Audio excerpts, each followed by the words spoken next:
Hello मेरे प्यारे बच्चों, कैसे हैं आप सब। स्वागत है आपका मेरे चैनल चलिए स्कूल की ओर। आज हम और आप कक्षा 3 की पाठ्य पुस्तक रिमझिम में पाठ 6 पढ़ेंगे। हमसे सब कहते। ये कविता लिखी है बच्चों निरंकार देव सेवक ने। तो सब कहते, बस सारे बच्चे जैसे आप कहते हो ना हमसे सब कहते, इस तरह से ये छोटे छोटे बच्चे भी कह रहे हैं हमसे सब कहते, हमसे सब कहते। अब देखते हैं कि आप लोग क्या कहना चाहते हैं। तो चलिए पहले कविता पढ़ते हैं। नहीं सूर्य से कहता कोई, धूप यहाँ पर मत फैलाओ। कोई नहीं चांद से कहता, उठा चांदनी को ले जाओ। कोई नहीं हवा से कहता, खबरदार जो अंदर आई। बादल से कहता कब कोई, क्यों जलधार यहाँ बरसाई। फिर क्यों हमसे भैया कहते, यहाँ ना आओ भागो जाओ। अम्मा कहती घर भर में खेल खिलौने मत फैलाओ। पापा कहते बाहर खेलो, खबरदार जो अंदर आए। हम पर ही सबका बस चलता, जो चाहे वह डांट बताए। तो चलिए चलते हैं भावार्थ की तरफ। नहीं सूर्य से कहता कोई, धूप यहाँ पर मत फैलाओ। कोई नहीं चांद से कहता, उठा चांदनी को ले जाओ। यहाँ पे बच्चे हैं, यहाँ पे बच्चे ये प्रश्न कर रहे हैं कि सूर्य से तो कोई नहीं कहता है कि यहाँ पर धूप मत फैलाओ। वो रोज आते हैं, निकलते हैं और अपना प्रकाश चारों तरफ फैलाते हैं, अपनी धूप चारों तरफ फैलाते हैं, सबको देते हैं धूप। और ये कोई नहीं कहता है कि तुम धूप को यहाँ से हटा दो, वहाँ से बचा दो, उधर मत फैलाओ, उधर मत फैलाओ। ये तो कोई नहीं कहता है। कोई नहीं चांद से कहता, उठा चांदनी को ले जाओ। और चांद से भी कोई नहीं कहता है, वो चांद रोज निकलता है और रोज अपनी चांदनी को लेकर आता है साथ में। लेकिन कोई नहीं कहता है कि आज चांदनी को मत लेकर आओ या आज तुम मत निकलो। चांद से भी कोई कुछ नहीं कहता, सूरज से भी कोई कुछ नहीं कहता है। कोई नहीं हवा से कहता, खबरदार जो अंदर आई। और कोई हवा से भी नहीं कहता। कभी हमें हवा की ज़रूरत होती है, कभी नहीं होती है। कभी हमें हवा अच्छी लगती है, कभी हवा अच्छी नहीं लगती है। लेकिन फिर भी कोई नहीं कहता है। ठुठरते रहेंगे हवा में, लेकिन फिर भी ये नहीं कहेंगे कोई हवा से कि तुम यहाँ से हट जाओ, यहाँ से चले जाओ, कहीं और बहो, कहीं और रहो, है ना।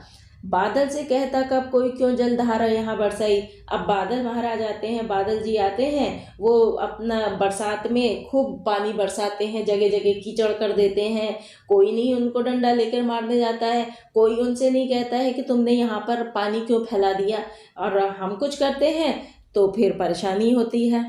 फिर क्यों भैया हमसे कहते, यहाँ ना आओ भागो जाओ। फिर हमसे भैया क्यों कहते हैं जब इन सब चीज़ों को कोई नहीं रोकता टोकता है, परेशान होकर भी नहीं कुछ कहते हैं, तो हमसे क्यों कहते हैं। हम तो इतना परेशान भी नहीं करते। अम्मा कहती घर भर में खेल खिलौने मत फैलाओ। अम्मा आती हैं, वो कहती हैं कि तुम यहाँ पे मत खेलो, अपने खिलौने यहाँ पर मत लाओ, अपने खिलौने संभाल कर रखो। हमारे घर में सामान फैला दिया। पापा कहते बाहर खेलो, खबरदार जो अंदर आए। पापा भी देख कर चिढ़ जाते हैं और कहते हैं कि बाहर खेलो जाकर, घर में खेलने की कोई ज़रूरत नहीं है। हम पर ही सबका बस चलता, जो चाहे वह डांट बताए। जो चाहता है वो हमें डांट देता है, हम पर ही सबका बस चलता है। इतनी इतनी सारी प्राकृतिक चीज़ें हैं, इन पर कोई किसी का बस नहीं चलता है। ये जो मन चाहे वो करते हैं। सूरज है, धूप है, हवा है, सब अपने अपनी मर्जी से करते हैं काम। लेकिन हमारी मर्जी से हम अपना काम नहीं कर सकते हैं। तो ये था भावार्थ इसका बच्चों। आपने बहुत प्रश्न तो कर दिए, लेकिन बच्चों इसमें बुरा मानने वाली बात नहीं है। रोका टोका उन्हें ही जाता है जिनमें समझ कम होती। हमें अपने बड़ों का कहना हमेशा मानना चाहिए, क्योंकि बड़े सारी बातों को जानते हैं, अच्छे बुरे को सब जानते हैं, इसलिए वो रोकते टोकते हैं। तो हमें बड़ों की बातों का बुरा नहीं मानना चाहिए, हमें बड़ों का आदर करना चाहिए। अब चलते हैं बच्चों प्रश्न उत्तर के सेगमेंट में। जरा सोचो, सूरज चांद की रोशनी को भगा देता है। सूरज का प्रकाश बहुत अधिक होता है, वह सबको प्रकाश देता है। बादल सूरज की रोशनी को भगा देता है। बादल सूरज को छिपा देता है। हवा बादल को भगा देती है। बताओ कौन किससे ज़्यादा ताकतवर है। सूरज चांद की रोशनी को भगा देता है, बादल सूरज को छिपा देता है और हवा बादल को भगा देती है, इसलिए सबसे ज़्यादा ताकतवर हवा हुई। अगला है बच्चों, पाठशाला में और घर में तुम्हें क्या क्या करने के लिए कहा जाता है और क्या क्या करने के लिए मना किया जाता है। नीचे वाली तालिका में लिखो। करो, करो में पाठशाला में यानी स्कूल में क्या करने को कहा जाता है। स्कूल में या घर में क्या करने को कहा जाता है। स्कूल में कहा जाता है पढ़ाई करो, गृह कार्य करो, घर में कहा जाता है रोज नहाओ। मत करो, इसमें शैतानी मत करो, लड़ाई मत करो, बाहर मत खेलो आदि। अगला क्वेश्चन है, तुम्हारा किस किस पर बस चलता है?